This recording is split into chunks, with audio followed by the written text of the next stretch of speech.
Chaos comes before clarity, not just in life, but in nature, in growth, in transformation. When everything around you feels like it's falling apart, it might be falling into place. This is the uncomfortable truth most people ignore. The storm isn't a punishment, it's a passage. The confusion, the pain, the uncertainty, these aren't signs that you're off your path. They are proof that you're on the right one. Great clarity is not born in comfort, it is born in chaos. The chaos is the breaking apart of who you used to be to make room for who you're meant to become. You must understand this chaos is not the enemy, it's the purifier. It strips away what's fake, weak, unnecessary. When you ask for purpose, you expect peace, but instead you get pressure. That's how the divine works. The purpose you asked for already existed inside you. The chaos, that's what comes to break down the walls you built around it. The problem is, most people mistake the breakdown for destruction. But what they don't see is that the breaking is not the end, it's the beginning. Clarity comes at a cost. It doesn't walk in gently. It demands change. It demands stillness in the storm. It demands you to stay grounded when everything inside you wants to run. Why? Because the old version of you cannot carry the new vision for your life. So chaos comes in like a wildfire, burning away the illusions, distractions, and lies you told yourself.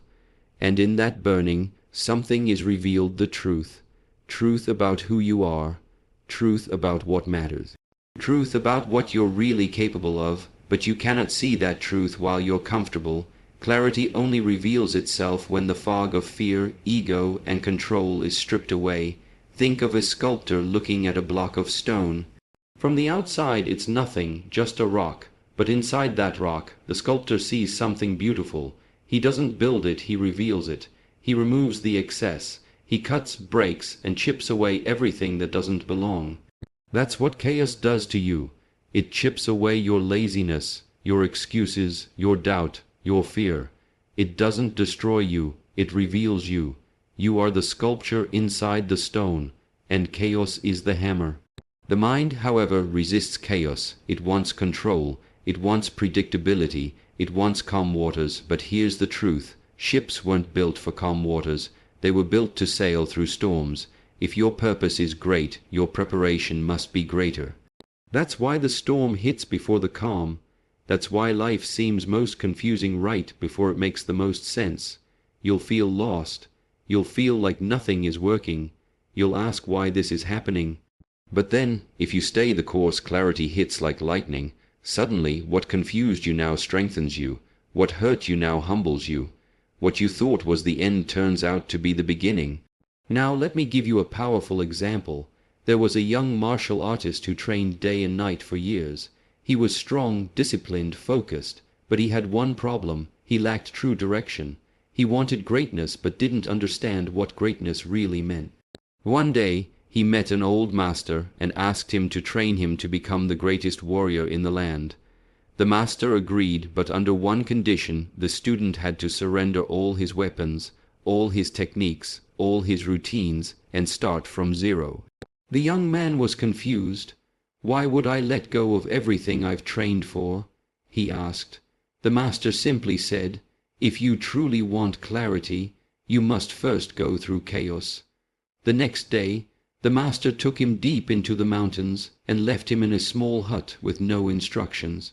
Days passed, then weeks. The student had no training, no weapons, no guidance, only silence. Frustration grew. Doubt filled his heart. He wanted to leave, he wanted to fight, but there was nothing to fight. He was alone with his own thoughts. Chaos began to rise inside him, old fears, buried pain, memories of failure. But he stayed, day after day, storm after storm, inside and outside. And then, one morning, as the sun rose, something shifted. Not outside, inside. His mind had settled. His heart had quieted. He was no longer afraid, no longer chasing approval or greatness. He just was, calm, present, clear. That day the master returned.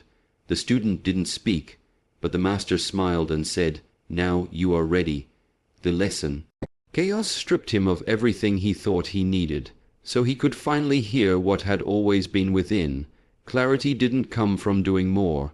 It came from surviving the storm, from being still, from facing the chaos without running. Only then was the student able to see not what he wanted to be, but who he already was. That's how clarity works in life. It's not something you find, it's something you uncover, and to uncover it, chaos is required. The worst days often precede the best ones. The greatest storms bring the clearest skies. If everything in your life feels like it's breaking, it might be breaking open. If you feel like you're losing control, maybe that's the point, because the clarity you're seeking doesn't live in control.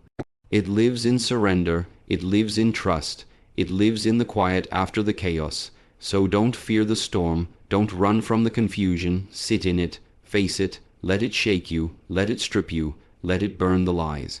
Because once it's done, you will see, you will understand why it all had to happen. You will realize the storm didn't come to destroy you, it came to deliver you. Clarity is coming, but only for those who survive the chaos without giving up. The sacrifice is the signal. It is the unspoken agreement between you and the universe, between you and God, that you are ready to receive what you have been praying for. Many people speak of dreams, desires, and success as if they are things handed out freely. But nothing great is ever given without something being surrendered first. Sacrifice is not a loss, it is an exchange. When you are willing to give up what is comfortable, what is familiar, or even what is precious to you, you are signaling that you are prepared for something greater. You are showing that you understand the weight of what you are asking for. The truth is, everything in life has a price, not always in money but in time, in focus, in effort, in faith, and most of all in sacrifice. To step into a new version of yourself, the old version must die. You cannot walk through a new door while still trying to drag the past behind you. And this is why most people never step into their true calling, because they are not willing to let go of what is no longer serving them. Sacrifice is the gatekeeper of blessings. When God is about to give you something big, He will first ask, what are you willing to give up for it? Not because He needs it, but because you need to prove you're ready. If you want strength, you must be willing to suffer. If you want wisdom, you must be willing to fail and learn. If you want purpose, you must be willing to walk alone. If you want greatness, you must be willing to be misunderstood, judged, rejected. These are sacrifices, and the moment you willingly walk into them, that is the moment you send the signal, I am ready. The sacrifice doesn't always look dramatic. Sometimes it's quiet, lonely, unseen. Sometimes it's the choice to stay disciplined when no one's watching. Sometimes it's waking up early when you'd rather sleep. Sometimes it's saying no to pleasure for the sake of purpose.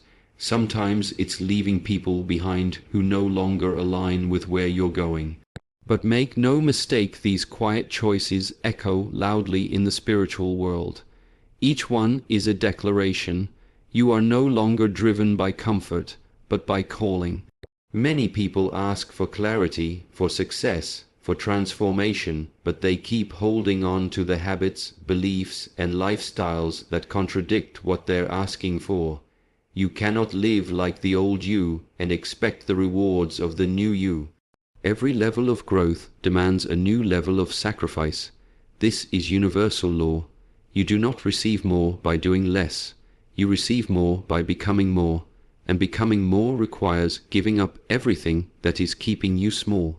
Let me give you a simple yet powerful example. There was a young man who dreamed of being a great warrior. He trained every day, practiced his swordsmanship, studied the techniques of all the masters. He was strong, skilled, and fast, but every time he entered a real battle, he would lose. His fear, hesitation, and pride always got in the way. One day, he went to a wise teacher and asked what was wrong. The teacher said, "You are full, too full. You have no space to receive anything new." The young man replied, "But I have already given my time, my energy, my effort." The teacher looked at him and said, "Yes, but you have not yet given yourself. Your ego, your identity, your attachment to being right, your fear of looking weak. That is the sacrifice required. Until you let those go, you will never become the warrior you seek to be." So the young man left. He stopped training to impress others. He stopped fighting to win. He stripped away everything that was about appearance, recognition, and pride. He humbled himself, he sat in silence, faced his deepest fears. Let go of the need to be the best and focused only on becoming empty, open, ready. When he returned to battle, he was different, not louder, quieter, not more aggressive, more centered. He no longer fought from fear. He fought from clarity. That day he didn't just win, he transformed. Not because he trained harder, but because he had finally made the right sacrifice. That is the difference. Most people are doing the work, but few are doing the inner sacrifice. Few are willing to release what feels safe in order to receive what is sacred. Sacrifice is not just what you give up, it is who you are willing to become in the process. When you are on the edge of a breakthrough, don't be surprised if you're asked to let go of something precious. That relationship, that job, that identity, that version of yourself you've carried for years. It will hurt, it will confuse you, you might even resist it. But if you surrender, if you let it go, you will feel it. Something deep inside will shift, the fog will clear, the energy will change, and very soon after, what you've been waiting for will arrive. Because the sacrifice is the signal. It's the signal that you are no longer playing small, that you are no longer pretending, that you are serious about your path, that you're ready for the next chapter. And when that signal is sent, the universe responds, God responds, doors open, people show up, opportunities align. Why? Not because of luck, but because of the law. Sacrifice activates favor. So if you're in a season of loss, if life is asking you to let go, don't panic. Look deeper, ask yourself, what is this sacrifice preparing me for? Don't see it as punishment, see it as positioning. Something is being taken to make space for something better. Your willingness to release is what determines your readiness to receive. If you truly want what you say you want, ask yourself, what am I willing to sacrifice for it? Not just once, but daily. Because every great life is built on 1,000 small sacrifices that no one sees. But each one sends the signal, loud and clear, that you are ready to carry the weight of greatness. You will be tested at the edge, not at the beginning, not in the middle, but right when you are closest to the breakthrough. The edge is the place where most people quit. It is the final gate, the last wall, the point where everything inside you screams to stop. It is the most difficult part of the journey, not because it's the longest, but because it demands the most faith when you feel you have nothing left to give. The edge is the line between who you are and who you're meant to become. And to cross it, you must endure the test that comes right before transformation. The edge is subtle. It doesn't come with a warning. It doesn't look like a doorway. It looks like a dead end. It feels like everything is against you. It feels like your prayers are not being answered. It feels like you've wasted your time, your energy, your heart. This is where people break, not because they're weak, but because they don't realize how close they are. Most people walk away just a few steps before everything changes. They let pain, fear, doubt, or fatigue convince them that it's over. When it's not, it's just the test at the edge. Every great story has a moment like this. The hero, after climbing the mountain, after facing challenge after challenge, comes to one final moment, the moment where giving up would be easier than going on. The reward is on the other side, but the path to it is narrow, painful, invisible. This is where the real growth happens, not in the preparation, not in the practice, but in the decision to keep moving when everything tells you to stop. That decision is what separates those who only dream from those who rise. Why is the test so hard at the edge? Because what's coming is valuable. God does not hand out destiny cheaply. Anything worth having will cost you something. The edge is where your intention is weighed. Do you really want this? Are you willing to carry the responsibility that comes with the blessing? Can you still believe when nothing around you supports your belief? This is what's being tested, not your skill, not your strength, your spirit. The test is often silent. No one will see it.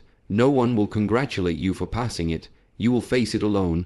It may come as delay, rejection, betrayal, loneliness, or extreme pressure. You may feel like everything is falling apart, but here is the truth. Everything is coming together, it just doesn't feel like it yet. The pain at the edge is part of the process. If it were easy, everyone would reach the finish line. But it's not. It's only for those who are willing to go beyond what's comfortable, beyond what's easy, beyond what they thought was possible. Now let me give you an example that speaks directly to this. There was a young man training to run a long-distance race, the kind that breaks people physically and mentally. He had trained for months, woke up early, pushed through injuries, controlled his diet, focused on his goal with full discipline. The day of the race arrived. He started strong, passed the halfway point with confidence, but at the final stretch, something changed. His legs felt like stone. His lungs burned, every breath felt like fire, and worst of all, doubt crept in. You can stop now. His mind whispered, you've already come so far. Maybe this isn't for you. Who will care if you quit? Everything in his body screamed for him to give up. He was at the edge, not just of the race but of himself, and just as he was about to stop, he remembered something his old coach had told him. A pain is loudest right before the finish line. So he didn't stop.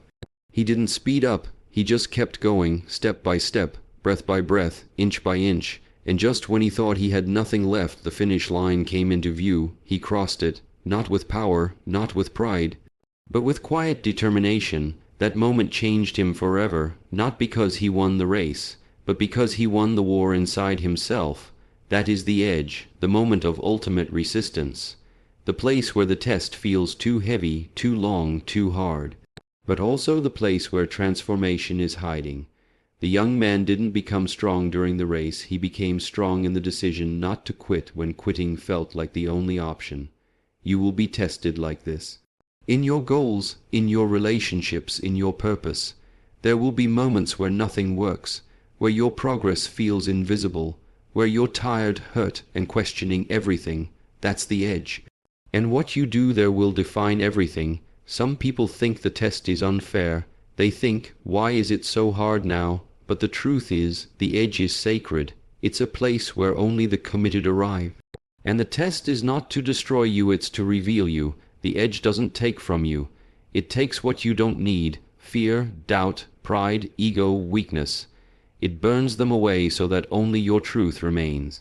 It prepares you to receive what's on the other side, not as a fragile version of yourself, but as a refined one.